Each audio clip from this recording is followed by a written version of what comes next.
Hi everyone, welcome to Arhan Padhaku. I am your educator Dharmendra Singh. पिछले video में हम लोग क्लास 12 फिजिक्स का chapter number 2 electrostatic potential and capacitance के कुछ टॉपिक को कवर किए थे। आज हम लोग इसी चैप्टर के कुछ नए टॉपिक को कवर करेंगे। तो आइए पहला टॉपिक स्टार्ट करते हैं। इक्विपोटेंशियल सरफेस क्या है? इक्विपोटेंशियल सरफेस ऐसा सरफेस जिसके प्रत्येक पॉइंट का पोटेंशियल सेम हो उसे हम बोलते हैं इक्विपोटेंशियल सरफेस। मान लीजिए कोई सरफेस है, अगर इस सरफेस पे हमारे 3 पॉइंट हैं ए बी और सी, तो अगर इन सभी पॉइंट के पोटेंशियल की वैल्यू क्या हो? सेम हो, means V A equal to V B equal to V C, तब ये सरफेस क्या कहलाएगा? Equipotential surface. इक्विपोटेंशियल सरफेस का पोटेंशियल सेम है, इसका मतलब दो पॉइंट के बीच में, किन्हीं भी दो पॉइंट के बीच का पोटेंशियल डिफरेंस हमेशा क्या आएगा? जीरो। सेम है इसलिए इनका डिफरेंस हमेशा क्या आएगा? जीरो। ऐसे ही वीबी माइनस वीसी की वैल्यू भी क्या आएगी? जीरो आएगी। तो आइए हम इक्विपोटेंशियल सरफेस की कुछ प्रॉपर्टी के बारे में पढ़ते हैं। Properties of equipotential surface. पहली प्रॉपर्टी क्या है? Work done to move a charge particle from one point to another point is zero. Means अगर इक्विपोटेंशियल सरफेस पे किसी भी चार्ज पार्टिकल को एक पॉइंट से दूसरे पॉइंट तक मूव कराएं, मान लीजिए ए से बी तक हम एक चार्ज पार्टिकल क्यू को मूव करा रहे हैं, तो अगर मूव कराएं तो वर्क डन की वैल्यू क्या होती है? जीरो। यही हमारी फर्स्ट प्रॉपर्टी है। अब आइए देखते हैं कैसे जीरो होगी, क्योंकि हमें वर्क डन का फार्मूला होता है Q into potential difference delta we. ठीक है, या ये हो जाएगा क्यू इंटू डेल्टा वी, क्या होगा? वी ए माइनस वीबी। तो हमें पता है कि इक्विपोटेंशियल सरफेस के दो पॉइंट के बीच का पोटेंशियल डिफरेंस क्या होता है? जीरो होता है। जब ये टर्म जीरो हो गया तो क्यू इंटू जीरो, ये टोटल क्या हो जाएगा? जीरो। तो इसका मतलब क्या हुआ? अगर किसी भी चार्ज पार्टिकल को इक्विपोटेंशियल सरफेस पर एक पॉइंट से दूसरे पॉइंट तक मूव कराएंगे तो वर्क डन की वैल्यू हमेशा क्या आएगी? जीरो। सेकेंड प्रॉपर्टी क्या है? Direction of electric field is perpendicular to equipotential surface. Second property है कि इलेक्ट्रिक फील्ड की जो डायरेक्शन होती है इक्विपोटेंशियल सरफेस की हमेशा परपेंडिकुलर होती है। ठीक है, मतलब अगर हमारा मान लीजिए ये इक्विपोटेंशियल सरफेस है जो इस बोर्ड के प्लेन में है, तो इलेक्ट्रिक फील्ड की डायरेक्शन हमेशा क्या होगी? इस प्लेन के परपेंडिकुलर, या तो आउटवर्ड होगी या तो डाउनवर्ड होगी, लेकिन इस प्लेन के अलोंग नहीं होगी। ठीक है, अब आइए देखते हैं ये कैसे होती है। हम इसके पिछले वाले प्रॉपर्टी में ये पढ़ चुके हैं कि वर्क डन W की वैल्यू क्या होती है? जीरो। मतलब किसी भी चार्ज को मूव कराने में वर्क डन की वैल्यू जीरो होती है एक पॉइंट से दूसरे पॉइंट तक। तो वर्क डन को हम ऐसे भी लिख सकते हैं एफ डॉट डीएस। मान लेते हैं चार्ज पार्टिकल को हम डीएस डिस्प्लेसमेंट तक मूव कराए इस इक्विपोटेंशियल सरफेस में। ठीक है, तो क्या होगा? F dot DS equal to zero. F equal to क्या होता है? Q E dot D S equal to zero. Force की वैल्यू पता है इलेक्ट्रिक फील्ड में, अगर कोई चार्ज पार्टिकल मूव कर रहा है तो उसका पे लगने वाला जो फोर्स की वैल्यू होती है वो होती है क्यू ई। ठीक है, तो यहाँ से ये तो क्यू स्केलर क्वांटिटी यहाँ जाके जीरो हो जाएगा, तो यहाँ से हमें मिला E dot D S equal to zero. तो यहाँ पे देखिए इलेक्ट्रिक फील्ड वेक्टर और डिस्प्लेसमेंट वेक्टर का डॉट प्रोडक्ट जीरो आ गया। तो हमें पता है कि दो वेक्टर का डॉट प्रोडक्ट तभी जीरो होता है जब दोनों वेक्टर एक दूसरे के परपेंडिकुलर होते हैं। ठीक है, तो यहाँ पे देखिए डिस्प्लेसमेंट वेक्टर और इलेक्ट्रिक फील्ड वेक्टर, इन दोनों का डॉट प्रोडक्ट जीरो, इसका मतलब ये दोनों वेक्टर एक दूसरे के परपेंडिकुलर होंगे। तो चूंकि डिस्प्लेसमेंट वेक्टर जो है इक्विपोटेंशियल सरफेस के अलोंग है, तो जाहिर सी बात है इलेक्ट्रिक फील्ड वेक्टर हमेशा इस सरफेस के परपेंडिकुलर होगा। तीसरी प्रॉपर्टी क्या है? दो इक्विपोटेंशियल सरफेस एक दूसरे को कभी भी इंटरसेक्ट नहीं कर सकते। ठीक है ना, मतलब two equipotential surfaces do not intersect to each other. देखिए अगर ये मान लीजिए दो इक्विपोटेंशियल सरफेस है, एक सरफेस का वोल्टेज क्या है? V1 है, और दूसरे का जो पोटेंशियल है वो V2 है। तो अगर ये दोनों इक्विपोटेंशियल सरफेस एक दूसरे को इंटरसेक्ट करेंगे तो इंटरसेक्शन पॉइंट पे क्या मिलेगा? इंटरसेक्शन पॉइंट पे हमें वोल्टेज, दो वोल्टेज मिलेंगे, एक V1 मिलेगा और एक V2 मिलेगा। लेकिन इक्विपोटेंशियल सरफेस पे हमेशा क्या होनी चाहिए? पोटेंशियल की वैल्यू सेम होनी चाहिए। इंटरसेक्शन पॉइंट पे भी पोटेंशियल की वैल्यू सेम होनी चाहिए। लेकिन यहाँ पे मिल क्या रहा है, 2 वोल्टेज मिल रहे हैं। इसका मतलब क्या हुआ कि 2 इक्विपोटेंशियल सरफेस एक दूसरे को कभी भी इंटरसेक्ट नहीं कर सकते। Equipotential surfaces due to various charge system, यहाँ पे हमें वेरियस चार्ज सिस्टम गिवन होंगे, तो उसके रिस्पेक्ट में हमें इक्विपोटेंशियल सरफेस बनाना होगा। ठीक है, इस टाइप के क्वेश्चन बोर्ड एग्जामिनेशन में पूछे जाते हैं, वहां पे चार्ज सिस्टम गिवन होता है, तो हमें उसके रिस्पेक्ट में इक्विपोटेंशियल सरफेस ड्रा करना होता है। ठीक है, जैसे इलेक्ट्रिक डाइपोल के रिस्पेक्ट में इक्विपोटेंशियल सरफेस बनाने को आता है, या कोई भी चार्ज आइसोलेटेड चार्ज दे देगा उसके रिस्पेक्ट में इक्विपोटेंशियल सरफेस बनाने को कहेगा। तो आइए हम बनाते हैं किसका equipotential surface, for positive charge, मतलब एक पॉजिटिव चार्ज के रिस्पेक्ट में इक्विपोटेंशियल सरफेस कैसा बनेगा। ये मान लीजिए पॉजिटिव चार्ज है, तो पॉजिटिव चार्ज से हमें पता है इलेक्ट्रिक लाइंस ऑफ फोर्सेस क्या होती हैं, रेडियली आउटवर्ड डायरेक्शन में बाहर की तरफ जाती हैं और इंफिनिटी तक जाती हैं, तो ये इलेक्ट्रिक लाइंस ऑफ फोर्सेस दिखाया गया है। तो हमें ये पता है कि जो पोटेंशियल की वैल्यू होती है किसी भी पॉइंट चार्ज की वजह से, वो कितना होता है 1/4πε0 Q/r। ठीक है, अब देखिए इक्विपोटेंशियल सरफेस की एक प्रॉपर्टी होती है, क्या प्रॉपर्टी होती है, उसके हर पॉइंट पे पोटेंशियल की वैल्यू सेम होती है। सेम होने का मतलब पोटेंशियल की वैल्यू कांस्टेंट होनी चाहिए।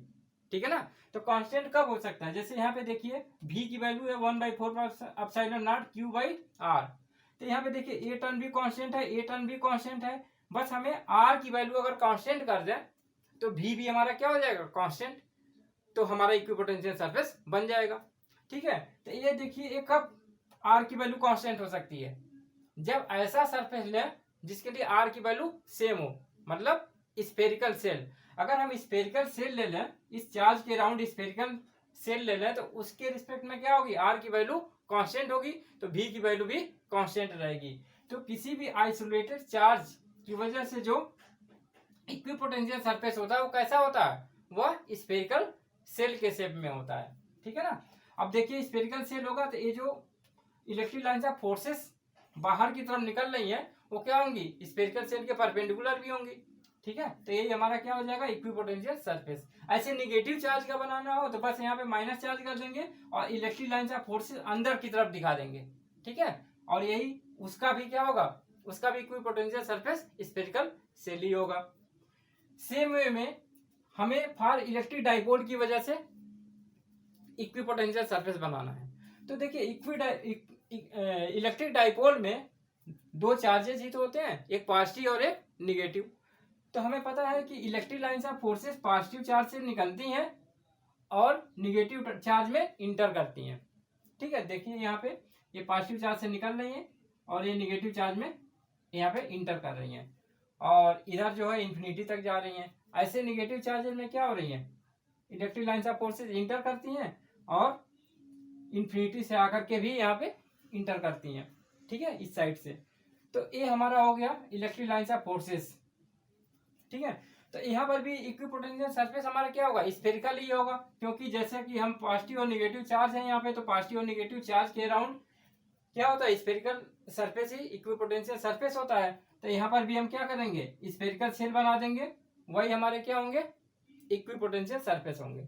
ठीक है, सेम वे में equipotential surface for uniform electric field, अगर यूनिफॉर्म इलेक्ट्रिक फील्ड गिवन है तो उस कंडीशन में इक्विपोटेंशियल सरफेस कैसा बनेगा, तो यूनिफॉर्म इलेक्ट्रिक फील्ड है तो जितने भी परपेंडिकुलर इलेक्ट्रिक फील्ड के परपेंडिकुलर रेक्टेंगुलर शेप बनेंगे वो सारे शेप क्या होंगे, इक्विपोटेंशियल सरफेस होंगे। ठीक है, जैसे यहाँ पे देखिए एक रेक्टेंगुलर शेप बनाया गया है जो इलेक्ट्रिक लाइंस ऑफ फोर्सेस के परपेंडिकुलर है। ऐसे हम और भी रेक्टेंगुलर शेप जितने सारे बनाएंगे, लेकिन वो क्या होने चाहिए, इलेक्ट्रिक लाइंस ऑफ फोर्सेस के परपेंडिकुलर होने चाहिए। तो इतने जितने भी परपेंडिकुलर रेक्टेंगुलर शेप बनेंगे वो सारे क्या होंगे, इक्विपोटेंशियल सरफेस होंगे। अब हमें इलेक्ट्रिक फील्ड और इलेक्ट्रिक पोटेंशियल के बीच में रिलेशन निकालना है, relation between electric field and electric potential. तो देखिए इसके लिए हम एक पॉइंट चार्ज लेते हैं, मान लीजिए पॉइंट चार्ज है जो पॉजिटिव नेचर का है। तो इस पॉइंट चार्ज की वजह से क्या प्रोड्यूस होता है, इलेक्ट्रिक फील्ड भी प्रोड्यूस होती है और इलेक्ट्रिक पोटेंशियल भी प्रोड्यूस होता है। तो यहाँ पे देखिए इलेक्ट्रिक फील्ड प्रोड्यूस होगी, तो ई को हमने मान लिया इसकी डायरेक्शन किधर होगी, ठीक है, अवे फ्रॉम पॉजिटिव चार्ज, क्योंकि इलेक्ट्रिक फील्ड की डायरेक्शन किधर होती है, पॉजिटिव टू नेगेटिव होती है, तो पॉजिटिव चार्ज है तो इलेक्ट्रिक फील्ड की डायरेक्शन इस डायरेक्शन में होगी। तो हमने यहाँ पे दो पॉइंट लिया, एक पॉइंट ए और एक पॉइंट बी, ठीक है। पॉइंट ए का पोटेंशियल मान लेते हैं बी है, तो पॉइंट बी का पोटेंशियल क्या होगा, जैसे जैसे नजदीक आएंगे पोटेंशियल बढ़ता जाएगा, तो पॉइंट बी का पोटेंशियल हमने ले लिया v प्लस डी बी, ठीक है। मान लेते हैं डी बी का इंक्रीजमेंट हो गया ए से बी तक जाने में, ठीक है। पॉइंट ए पे एक टेस्ट चार्ज ले लिया जिसके चार्ज की वैल्यू कितनी है क्यू नॉट, क्यू नॉट हमारा टेस्ट चार्ज है। तो उस टेस्ट चार्ज पे इस इलेक्ट्रिक फील्ड में क्या लगेगा, इलेक्ट्रिक फील्ड की डायरेक्शन में फोर्स लगेगा, वो फोर्स की वैल्यू कितनी होगी क्यू नॉट ई, ठीक है। तो अगर हमें इस टेस्ट चार्ज क्यू नॉट को पॉइंट ए से बी तक ले आना हो तो कुछ ना कुछ वर्क डन करना पड़ेगा।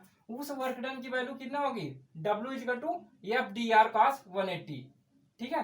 एफ डी आर कॉस 180 क्यों होगी, क्योंकि इस टेस्ट चार्ज पे फोर्स की डायरेक्शन किधर है, इधर है, और डिस्प्लेसमेंट किधर हो रहा है ए से बी इस साइड में, तो दोनों के बीच का एंगल कितना हुआ 180 डिग्री।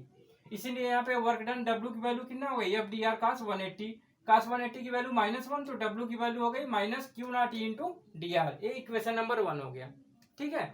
हम ये भी जानते हैं कि work done to move the test charge Q naught from A to B, मतलब ए से बी तक अगर हमें मूव कराना तो वर्क डन का एक और फार्मूला होता है, क्या होता है, चार्ज इंटू पोटेंशियल डिफरेंस, ठीक है ना।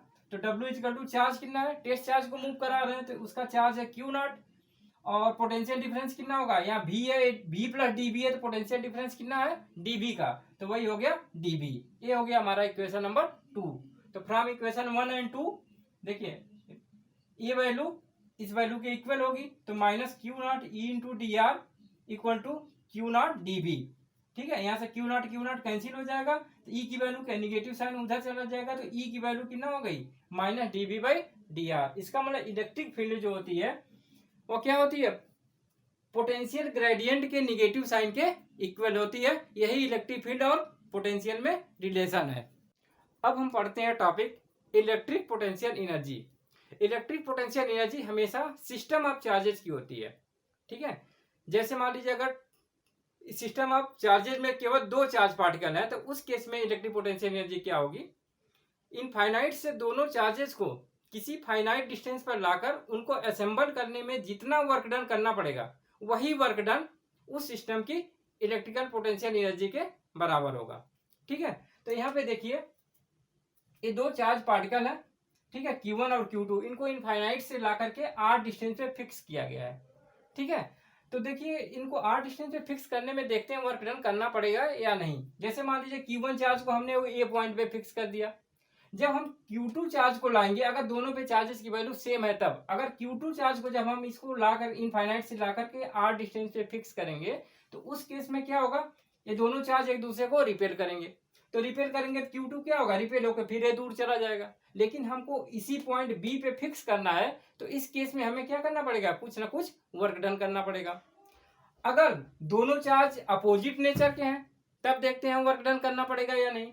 मान लीजिए Q1 पॉजिटिव है और Q2 क्या है, निगेटिव है, तो Q1 को तो मान लेते हैं कि एक चार्ज को तो फिक्स कर दिए, दूसरा चार्ज को जब यहाँ पे लाएंगे R डिस्टेंस पे इनफाइनाइट से, तो उस केस में क्या होगा, ये अपोजिट नेचर के चार्ज है तो एक दूसरे को अट्रैक्ट करेंगे, तो Q2 क्या होगा, Q1 की तरफ अट्रैक्ट होगा। लेकिन हमको इस R डिस्टेंस पे फिक्स करना है तो फिर यहाँ पर भी हमें वर्क डन करना पड़ेगा, तो उस केस में क्या होगा, इस सिस्टम की पोटेंशियल एनर्जी, वही वर्क डन इस सिस्टम की पोटेंशियल एनर्जी में कंजर्व हो जाएगा। तो आइए हम इस सिस्टम की पोटेंशियल एनर्जी फाइंड आउट करते हैं। देखिए इस सिस्टम की पोटेंशियल एनर्जी निकालने के लिए हम क्या टेक्निक अप्लाई करेंगे, मान लेंगे Q1 की वजह से पॉइंट बी पे पोटेंशियल फाइंड आउट करेंगे, ठीक है ना। तो Q1 की वजह से पॉइंट बी पे पोटेंशियल कितना है, V1 equal to 1/4 pi R naught Q1/R, और इस पोटेंशियल में Q2 चार्ज लाई कर रहा है, ठीक है ना। तो जब इस पोटेंशियल में Q2 चार्ज लाई कर रहा है तो वर्क डन को कैसे फाइंड आउट करेंगे, चार्ज इनटू पोटेंशियल, ये हम फार्मूला जानते हैं। तो work done to bring the charge Q2 at point B, ठीक है, W इक्वल टू क्या हो जाएगा, V1 की, V1 क्या है, जो Q1 की वजह से यहाँ पे पोटेंशियल क्रिएटेड है, तो ये हो जाएगा V1, और Q2 चार्ज इस पोटेंशियल में लाई कर रहा है तो V1 Q2 हो जाएगा। V1 की वैल्यू यहाँ से पुट कर दिए तो ये हमारा क्या आ जाएगा 1/4πε0 Q1 Q2/R, या U is equal to W is equal to 1/4πε0 Q1 Q2/R, क्योंकि पोटेंशियल एनर्जी क्या होती है, इसी वर्क डन के बराबर होती है। तो ये हमारी पोटेंशियल एनर्जी हो गई। लेकिन अगर इसमें 3 चार्ज पार्टिकल है तब क्या होगा, मान लीजिए यहाँ पे Q1 है, यहाँ पे Q2 है, यहाँ पे Q3 है। यह जो हमारा सिस्टम है इसमें 3 चार्ज पार्टिकल है। इस केस में जब हमें पोटेंशियल एनर्जी निकालनी होगी तो कैसे निकालेंगे, मान लीजिए डिस्टेंस R1 है, ये R2 है, ये R3 है। तो इस केस में क्या करेंगे, जब पूरे सिस्टम की एनर्जी निकालेंगे तो पहले इंडिविजुअल जितने पेयर बन रहे हैं, देखिए एक पेयर ए बन रहा है, एक पेयर ए बन रहा है, एक पेयर ए बन रहा है, जितने पेयर पॉसिबल पेयर बनते हैं सबकी potential energy two point charge वाले फार्मूले से निकाल लेते हैं। ठीक है, उसके बाद चूंकि ये स्केलर क्वांटिटी है तो उसके बाद क्या करते हैं, सबका समेशन कर देते हैं तो हमें पूरे सिस्टम की एनर्जी निकल जाती है। इसी तरह से जितने भी सिस्टम में चार्जेज हैं तो पूरे सिस्टम की पोटेंशियल एनर्जी फाइंड आउट करने के लिए क्या करेंगे, पहले 2 पॉइंट से पहले तो टोटल हम पेयर फाइंड आउट करेंगे कि इतने पेयर चार्जेस के बन रहे हैं, और फिर इस फार्मूले से सभी पेयर्स की पोटेंशियल एनर्जी फाइंड आउट कर लेंगे, और उसके बाद क्या कर लेंगे, एल्जेब्रिक एडिशन कर लेंगे, तो हमें पूरे सिस्टम की एनर्जी फाइंड आउट हो जाएगी। नेक्स्ट टॉपिक है potential energy of A electric dipole placed in a uniform electric field. जब हम किसी इलेक्ट्रिक डाइपोल को यूनिफॉर्म इलेक्ट्रिक फील्ड में रोटेट कराते हैं तो इस प्रोसेस में कुछ ना कुछ वर्क डन करना पड़ता है। यही वर्क डन उस इलेक्ट्रिक डाइपोल में पोटेंशियल एनर्जी के फॉर्म में कंजर हो जाता है। तो हमें इलेक्ट्रिक डाइपोल की पोटेंशियल एनर्जी निकालने के लिए सबसे पहले हमें वर्क डन को कैलकुलेट करना पड़ेगा। ठीक है, तो यहाँ पे देखिए ए बी हमारा क्या है, इलेक्ट्रिक डाइपोल है जो यूनिफॉर्म इलेक्ट्रिक फील्ड ई में रखा हुआ है। कितने एंगल पे, इलेक्ट्रिक फील्ड की डायरेक्शन से थीटा एंगल पे। ठीक है, तो हमें पता है जब हम किसी डाइपोल को इलेक्ट्रिक फील्ड की डायरेक्शन से थीटा एंगल पे रखते हैं तो उस पर क्या वर्क करता है, टार्क। तो उस टार्क की वैल्यू कितनी होती है, tau is equal to P sine theta. ठीक है, अब इस टार्क के अगेंस्ट अगर हम इस इलेक्ट्रिक डाइपोल को स्मॉल एंगल डी थीटा से रोटेट कराएं तो कितना वर्क डन करना पड़ेगा, W is equal to torque into angular displacement, तो टाउ इंटू डी थीटा। तो यह work done D W equal to कितना हो गया, टाउ इंटू डी थीटा। यहां से टाउ की वैल्यू हमने यहाँ पुट कर दिया P sine theta into D theta. अब हम इलेक्ट्रिक डाइपोल को इलेक्ट्रिक फील्ड की डायरेक्शन से θ1 एंगल से θ2 तक जब हम रोटेट कराएं तब कितना वर्क डन करना पड़ेगा, तब वह वर्क डन होगा W equal to integration of D W. ठीक है, और यहाँ पे इंटीग्रेशन लिमिट क्या होगी, θ1 से θ2। तो यहाँ पे देखिए डी डब्ल्यू की वैल्यू हमने यहाँ से रख दिया P sine theta D theta, और इंटीग्रेशन लिमिट हमारी कितनी हुई, θ1 से θ2, क्योंकि हम डाइपोल को रोटेट करा रहे हैं θ1 से लेके θ2 तक। ठीक है, तो यहाँ पे देखिए पी क्या है, कांस्टेंट है, ये बाहर हो गया, और साइन थीटा का इंटीग्रेशन होता है माइनस कॉस थीटा। ठीक है, और θ1 θ2 ये लिमिट ऑफ इंटीग्रेशन है। जब हम ये लिमिट ऑफ इंटीग्रेशन की वैल्यू रखेंगे, θ2 पहले रखेंगे, थीटा और माइनस साइन लगा के θ1 बाद में रखेंगे इस एक्सप्रेशन में, तो हमारी वैल्यू आ जाएगी W equal to p cos θ1 minus cos θ2। तो यह वर्क डन हो गया डाइपोल को इलेक्ट्रिक फील्ड की डायरेक्शन से θ1 एंगल से θ2 एंगल तक रोटेट कराने में। ठीक है, जब हम इलेक्ट्रिक डाइपोल को परपेंडिकुलर डायरेक्शन से इलेक्ट्रिक फील्ड की डायरेक्शन से थीटा एंगल में सेट कर देते हैं तो उस केस में जितना वर्क डन करना होता है वही क्या होता है, वही वर्क डन उस इलेक्ट्रिक डाइपोल की पोटेंशियल एनर्जी कहलाती है। ठीक है ना, तो पोटेंशियल एनर्जी निकालने के लिए क्या करेंगे, इसी एक्सप्रेशन में θ1 की वैल्यू कितना रखनी पड़ेगी, 90 डिग्री, और θ2 की वैल्यू थीटा, क्योंकि हम इनिशियल कंडीशन में 90 डिग्री पे रख रहे हैं डाइपोल को, और फिर हम थीटा डिग्री पे सेट कर रहे हैं, तो θ2 की वैल्यू क्या होगी, थीटा। तो हम इस एक्सप्रेशन में θ1 और θ2 की वैल्यू जब पुट करेंगे तो ये हमारा क्या आ जाएगा, cos 90 माइनस cos थीटा। ठीक है, cos 90 की वैल्यू 0 होती है तो u की वैल्यू कितनी आ गई, माइनस पी cos थीटा। ठीक है, हमें पता है कि p और e दोनों वेक्टर क्वांटिटी हैं, तो p cos थीटा क्या होगा, p डॉट e के बराबर भी होगा। ठीक है, या कह सकते हैं स्केलर प्रोडक्ट के बराबर भी होगा। तो ये हमारा पोटेंशियल एनर्जी का एक्सप्रेशन हो गया। ठीक है, अब हम ये देखेंगे डाइपोल कब स्टेबल इक्विलिब्रियम में होगा और कब अनस्टेबल इक्विलिब्रियम में होगा। ठीक है, तो हम ये जानते हैं कि कोई भी सिस्टम स्टेबल इक्विलिब्रियम में तब होता है जब उस सिस्टम की पोटेंशियल एनर्जी मिनिमम होती है। ठीक है, और वही सिस्टम अनस्टेबल इक्विलिब्रियम की कंडीशन में तब होता है जब उस सिस्टम की पोटेंशियल एनर्जी मैक्सिमम होती है। ठीक है, अब देखिए जब थीटा की वैल्यू 0 डिग्री, थीटा की वैल्यू 0 डिग्री का मतलब क्या हुआ, जब इलेक्ट्रिक डाइपोल मोमेंट की डायरेक्शन, ठीक है ना, इलेक्ट्रिक फील्ड की डायरेक्शन में हो, मतलब डाइपोल हमारा इस कंडीशन में रखा हो, माइनस क्यू चार्ज यहाँ है प्लस क्यू यहाँ है, तो इलेक्ट्रिक डाइपोल मोमेंट पी की डायरेक्शन भी जब इलेक्ट्रिक फील्ड की डायरेक्शन में हो। ठीक है, क्योंकि हमें पता है कि इलेक्ट्रिक डाइपोल मोमेंट की डायरेक्शन माइनस चार्ज से लेके माइनस चार्ज से प्लस चार्ज की ओर होती है। ठीक है ना, तो निगेटिव टू पॉजिटिव इसकी डायरेक्शन होती है। तो जब इलेक्ट्रिक डाइपोल पी की डायरेक्शन ई की डायरेक्शन में रहेगा तो उस केस में थीटा की वैल्यू क्या होगी, 0। तो इस एक्सप्रेशन में हम देखते हैं कि जब थीटा की वैल्यू 0 पुट करेंगे तो यू की वैल्यू क्या मिलेगी, माइनस पीई। तो चूंकि काश 0 की वैल्यू मैक्सिमम होती है तो पीई की वैल्यू भी मैग्नीट्यूड में मैक्सिमम होगी, लेकिन साइन में क्या है, निगेटिव है, इस वजह से यू की वैल्यू क्या होगी, मिनिमम होगी। तो यू मिन की वैल्यू कितनी हो गई, माइनस पीई। ठीक है, तो चूंकि एनर्जी डाइपोल की इस केस में क्या है, मिनिमम है, तो यही हमारा कंडीशन क्या हो जाएगा, स्टेबल इक्विलिब्रियम की। ठीक है, सेकेंड केस अनस्टेबल इक्विलिब्रियम के केस में क्या होगा, जब थीटा की वैल्यू 180 डिग्री, 180 डिग्री का मतलब क्या हुआ, यही डाइपोल में इस टाइप से रखें जब डाइपोल मोमेंट की डायरेक्शन इलेक्ट्रिक फील्ड के अपोजिट हो। ठीक है, जब डाइपोल मोमेंट की डायरेक्शन इलेक्ट्रिक फील्ड के अपोजिट होगा तो उस केस में क्या होगा, थीटा की वैल्यू 180 डिग्री। तो यहीं पे थीटा की वैल्यू 180 डिग्री पुट कर देंगे तो cos 180 की वैल्यू क्या होती है, -1। तो माइनस माइनस से प्लस हो जाएगा तो यू की वैल्यू क्या हो गई, प्लस पी, और ये पोटेंशियल एनर्जी की मैक्सिमम वैल्यू है। ठीक है ना, तो इस केस में इलेक्ट्रिक डाइपोल अनस्टेबल इक्विलिब्रियम में होगा। नेक्स्ट टॉपिक है behaviour of conductor placed in electric field. जब हम किसी कंडक्टर को इलेक्ट्रिक फील्ड में रखते हैं तो उसकी इलेक्ट्रोस्टैटिक बिहेवियर चेंज हो जाती है। आइए देखते हैं क्या क्या बिहेवियर चेंज हो रही है। फर्स्ट है, inside a conductor electric field is 0, means conductor के अंदर इलेक्ट्रिक फील्ड की वैल्यू 0 हो जाती है। देखिए क्यों कैसे 0 होती है, आइए हम यहाँ पे देखते हैं कि इस कंडक्टर ए बी को एक एक्सटर्नल इलेक्ट्रिक फील्ड ई में रखा गया है।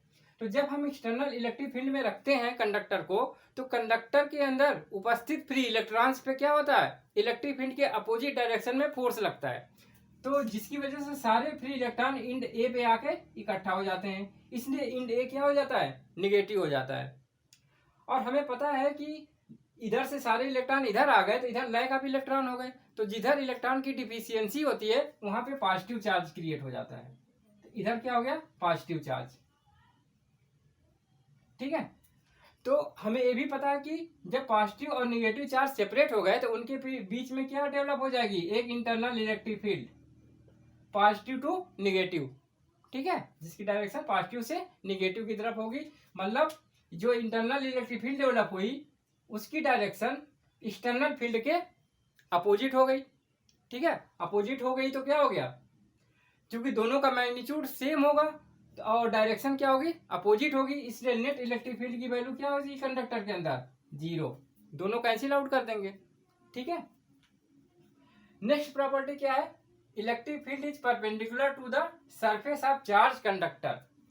ठीक है, अगर कंडक्टर को हम इलेक्ट्रिक फील्ड में रखते हैं तो कंडक्टर के सरफेस पे जो इलेक्ट्रिक फील्ड की वैल्यू होती है वो क्या होगी, सरफेस के डायरेक्शन से, मतलब सरफेस के परपेंडिकुलर होगी, जैसे कि यहाँ पे दिखाया गया है। परपेंडिकुलर क्यों होगी, अगर मान लीजिए कि परपेंडिकुलर नहीं होती, मतलब इस सरफेस के अलांग होती, तो सरफेस के अलांग होती तो इलेक्ट्रॉन पे क्या होता, इलेक्ट्रिक फील्ड की डायरेक्शन के अपोजिट फोर्स लगता, जिससे सरफेस के अलांग इलेक्ट्रॉन का मूवमेंट होने लगता, तो एक सरफेस के अलांग करंट भी होती, लेकिन हम जानते हैं कि सरफेस के अलांग कोई करंट नहीं होती। ठीक है, तो इसका मतलब क्या हुआ, इलेक्ट्रिक फील्ड जो होती है सरफेस के परपेंडिकुलर होती है। थर्ड प्रॉपर्टी है, net charge in the interior of conductor is 0, means conductor के अंदर नेट चार्ज की वैल्यू क्या होती है, जीरो। देखिए कैसे जीरो होती है, हम गास लॉ से जानते हैं। According to Gauss law E dot D S equal to क्या होता है, क्यू बाई एप्सिलॉन नॉट। ठीक है, तो चूंकि कंडक्टर के अंदर इलेक्ट्रिक फील्ड की वैल्यू जीरो होती है तो ये टर्म हमारा पूरा क्या हो गया, जीरो हो गया। तो जब ये टर्म जीरो हो गया तो इसका मतलब क्या हुआ, क्यू बाई एप्सिलॉन नॉट की वैल्यू भी जीरो हो गई। तो यहां से हमें मिलेगा क्यू की वैल्यू भी जीरो हो गई। ठीक है, तो इसका मतलब क्या हुआ, net charge in the interior of conductor is zero. Next property है potential is constant within and on the surface of conductor. Conductor के अंदर और कंडक्टर के सरफेस पे पोटेंशियल की वैल्यू कांस्टेंट होती है। कैसे होती है, हम ये भी रूल जानते हैं कि E equal to minus D V by D R. मतलब ये किसमें रिलेशन है, इलेक्ट्रिक फील्ड और पोटेंशियल डिफरेंस में। ठीक है, तो E इक्वल टू क्या होता है, minus D V by D R. अगर E की वैल्यू अगर ये जीरो हो गई तो इसका मतलब D V by D R की वैल्यू भी जीरो होगी। तो किसी भी क्वांटिटी का डिफरेंशिएशन जीरो है, इसका मतलब वो क्वांटिटी कांस्टेंट होगी तभी तो जीरो है। इसका मतलब V की वैल्यू यहां से क्या मिलेगी हमें, V इक्वल टू कांस्टेंट। ठीक है, तो जब V की वैल्यू कांस्टेंट मिल गई कहां पे, कंडक्टर के इंटीरियर रीजन में, तो हमें पता है कि अगर कंडक्टर के इंटीरियर V की वैल्यू कांस्टेंट है तो सरफेस पे भी वैल्यू क्या होगी, कांस्टेंट ही होती है। ठीक है, नेक्स्ट प्रॉपर्टी है electric field is zero in the cavity of hollow charge conductor. कोई भी हॉलो चार्ज कंडक्टर है तो उसके बीच में इलेक्ट्रिक फील्ड की वैल्यू क्या होती है, जीरो। ये तो हमें गास लॉ से भी पता है। ठीक है, गास लॉ से हमें पता है कि कंडक्टर के अंदर अगर वो हॉलो स्फेरिकल सेल पढ़ा था हम लोगों ने, तो उसी टाइप से ये भी है, एक हॉलो स्फेरिकल सेल ही तो है जो कैविटी, एक कैविटी है, मतलब ये स्फेयर के अंदर एक फ्री रीजन है। तो इस रीजन में इलेक्ट्रिक फील्ड की वैल्यू क्या होती है, जीरो होती है। ये गास लॉ से हम जानते हैं। यही बिहेवियर हम इलेक्ट्रोस्टैटिक शील्डिंग में भी यूज करते हैं। ठीक है ना, तो इलेक्ट्रोस्टैटिक शील्डिंग में ये पांचवी प्रॉपर्टी हम यूज करते हैं। नेक्स्ट टॉपिक है dielectrics and polarisation. Generally dielectric material एक इंसुलेटर ही होते हैं, लेकिन डाइलेक्ट्रिक और इंसुलेटर में मेन डिफरेंस ये होता है कि जब हम डाइलेक्ट्रिक मटेरियल को किसी एक्सटर्नल इलेक्ट्रिक फील्ड में रखते हैं तो वे पोलराइज हो जाते हैं, लेकिन इंसुलेटर पोलराइज नहीं होते। ठीक है, डाइलेक्ट्रिक मटेरियल जनरली दो टाइप के होते हैं, एक पोलर डाइलेक्ट्रिक्स और एक non polar dielectrics. Polar dielectrics वे मटेरियल होते हैं जिनके मॉलिक्यूल के अंदर पॉजिटिव और नेगेटिव चार्ज के सेंटर कोइंसाइड नहीं करते, जैसे CO2, NH3, HCl। और नॉन पोलर डाइलेक्ट्रिक्स वे मटेरियल होते हैं जिनके मॉलिक्यूल के अंदर पॉजिटिव और नेगेटिव चार्ज के सेंटर कोइंसाइड करते हैं, वे नॉन पोलर डाइलेक्ट्रिक होते हैं, जैसे O2, N2, CH4। जब हम किसी नॉन पोलर डाइलेक्ट्रिक मटेरियल को external electric field E not में रखते हैं तो उनके मॉलिक्यूल्स जो होते हैं पोलराइज हो जाते हैं। ठीक है, क्यों पोलराइज हो जाते हैं, क्योंकि एक्सटर्नल इलेक्ट्रिक फील्ड में मॉलिक्यूल के अंदर जो पॉजिटिव और नेगेटिव चार्ज हैं उन पे फोर्स लगने लगता है, पॉजिटिव चार्ज पे इलेक्ट्रिक फील्ड की डायरेक्शन में और नेगेटिव चार्ज पे इलेक्ट्रिक फील्ड के अपोजिट डायरेक्शन में। इस वजह से क्या होते हैं, ये पॉजिटिव और नेगेटिव चार्ज मॉलिक्यूल के अंदर सेपरेट हो जाते हैं, इसी को क्या बोलते हैं, पोलराइजेशन। ठीक है, तो देखिए पॉजिटिव चार्ज सभी मॉलिक्यूल में राइट साइड में शिफ्ट हो गए हैं और नेगेटिव चार्ज लेफ्ट साइड में शिफ्ट हो गए हैं। तो एक internal electric field due to polarisation यहाँ पे डेवलप हो गई है, जिसको हमने रिप्रेजेंट किया है ईपी से। ठीक है, तो नेट इलेक्ट्रिक फील्ड इसके अंदर कितना बची, E dash equal to E naught minus EP. ठीक है, अब हम डाइलेक्ट्रिक कांस्टेंट को डिफाइन करते हैं इसी एक्सटर्नल इलेक्ट्रिक फील्ड और इसके अंदर जो नेट इलेक्ट्रिक फील्ड प्रेजेंट है या जिसको हम रेड्यूस इलेक्ट्रिक फील्ड भी बोलते हैं, ठीक है, उसके टर्म में। तो के इक्वल टू क्या होता है, ई नॉट बाई ई डैश। ठीक है, means dielectric constant is the ratio of external applied field upon reduce electric field inside the dielectric material. या यहाँ से ई डैश इक्वल टू क्या हो जाएगा, ई नॉट बाई के। इसका मतलब डाइलेक्ट्रिक मटेरियल के अंदर जो इलेक्ट्रिक फील्ड की वैल्यू होती है वो क्या किसके बराबर होती है, एक्सटर्नल अप्लाइड फील्ड के 1/k टाइम्स। ठीक है, अब देखिए पोलराइजेशन डेंसिटी क्या होती है। ठीक है, देखिए यहाँ पे क्या हुआ, जब एक्सटर्नल अप्लाइड फील्ड अप्लाई किए तो मॉलिक्यूल क्या हो गए, पोलराइज हो गए, मतलब पॉजिटिव और निगेटिव चार्ज सेपरेट हो गए। तो चार्ज की वैल्यू क्या है, मैग्नीट्यूड में सेम है लेकिन नेचर में अपोजिट है, तो यह एक इलेक्ट्रिक डाइपोल की तरह बिहेव करते हैं, ठीक है ना। तो यही electric dipole moment per unit volume को ही क्या बोलते हैं, पोलराइजेशन डेंसिटी बोलते हैं। तो पोलराइजेशन डेंसिटी को हम पी से रिप्रेजेंट करते हैं, पी इक्वल टू क्या होगा, डाइपोल मोमेंट अपॉन वॉल्यूम, ठीक है। या P equal to dipole moment हमें पता है, चार्ज इनटू दोनों चार्जेस के बीच की डिस्टेंस। तो चार्ज को चूंकि पोलराइजेशन की वजह से चार्ज आया है, इसलिए इसको हम क्यूपी से रिप्रेजेंट किए थे, क्यूपी इंटू डी अपॉन ए इंटू डी, वॉल्यूम को एरिया इंटू डिस्टेंस। तो ये हो गया क्यूपी, डी से डी कैंसिल हो गया, क्यूपी बाई ए, या इसी को बोलते हैं सिग्मा पी, मतलब चार्ज डेंसिटी, ठीक है, due to polarisation of charges. तो पी की वैल्यू सिग्मा पी के बराबर हो गई। नेक्स्ट टॉपिक है इलेक्ट्रिक ससेप्टिबिलिटी। इलेक्ट्रिक ससेप्टिबिलिटी क्या होती है, आइए इसको समझते हैं। हमें पता है कि जो पोलराइजेशन डेंसिटी होती है डाइलेक्ट्रिक मटेरियल के अंदर, वो क्या होती है, इसके अंदर जो इलेक्ट्रिक फील्ड प्रेजेंट है, मतलब जो रिजल्टेंट इलेक्ट्रिक फील्ड है उसके डायरेक्टली प्रोपोर्शनल होती है, that is P proportional to E dash, ठीक है। या पी इक्वल टू एक प्रोपोर्शनलिटी कांस्टेंट यहाँ पे यूज करेंगे इस प्रोपोर्शनल साइन को हटाने के लिए, एक क्या है एप्सिलॉन नॉट इनटू साई, ठीक है। इसी साई को बोलते हैं इलेक्ट्रिक ससेप्टिबिलिटी, जिसकी वैल्यू क्या आएगी, X equal to P upon epsilon naught E dash, ठीक है। अब हम निकालते हैं relation between dielectric constant and electric susceptibility, means K and Sai.